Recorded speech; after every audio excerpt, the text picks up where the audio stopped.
Lagay natin yung honeycomb kasi gagawa na ang Tito Otits mo ng pakuluan para sa ating Chinese fried chicken. Pakuluan mo at least 25 minutes sa napakahinang apoy, tropa. Dito naman tayo sa isa nating manok. Timplahan lang natin asin yan, boss, tapos konting harina. Malamig na tubig yung linagay na tubig ni Tito Otits dyan para mas crispy pag pinirito mo na. Siyempre, bago matika na ginamit ni Tito Otits, binasic lang natin yung pagpiprito niyan. Yan, 25 minutes sa sobrang hinang apoy yan, tol.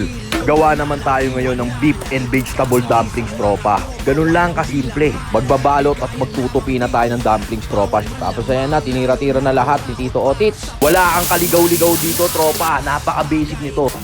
Nabawok bang yan? Check nyo, nasa yellow basket ko rin yan.